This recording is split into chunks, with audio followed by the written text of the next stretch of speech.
determined to go after Tish James and James Comey? Go ahead. Is the president more determined to go after Tish James and James Comey? Excuse me. I'm answering a question You from turned your... and looked at me. I'm sorry. I turned and looked at you because you're yelling. I will That's take a right. question That's what from we your do as colleague, reporters. and then I'll take your question Thank too. you. Okay? Go ahead.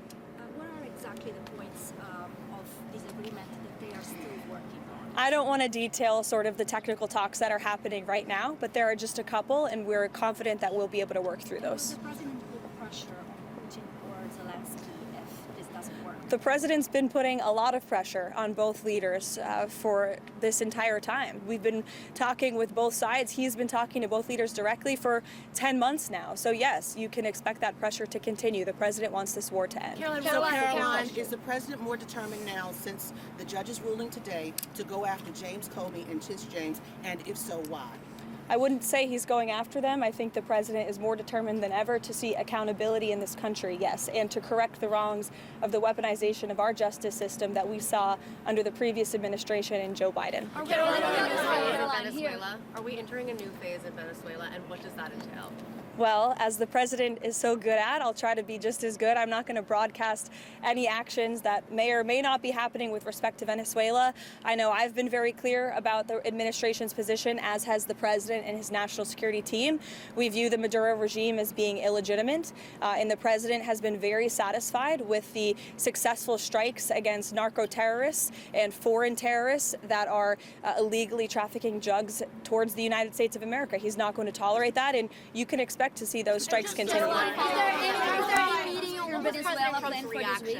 What was President Trump's reaction to those indictments against Comey and James being thrown out? His reaction was, we've seen this before. We've seen partisan judges take unprecedented steps to try to intervene in accountability before, but we're not going to give up. And I know that the Department of Justice intends to appeal these rulings very soon, if they haven't already. I may have missed it. Caroline, one question on Venezuela. Is there any planned meeting for this week on Venezuela? And another one, a clarification on this weekend, because the president was asked about the former Brazilian president being arrested, and he mentioned that he spoke with this gentleman. Did he speak with Bolsonaro the day before he was arrested? Not to my knowledge. I don't know if that call took place or not. It may have. I can get you a firm answer on that, Raquel. I know it's of great importance to you for your reporting.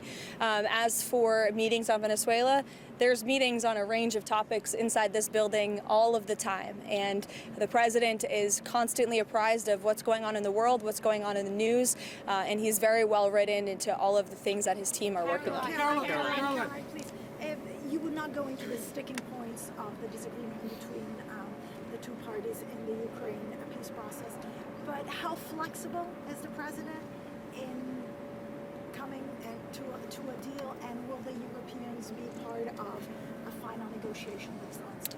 I think he's been quite flexible already. We've been watching this war go on for 10 months. He's talked to both leaders countless times. Our team has engaged with both the Russians and the Ukrainians extensively. As I said, there is a sense of urgency. The president wants to see this deal come together, and he wants to see this war end.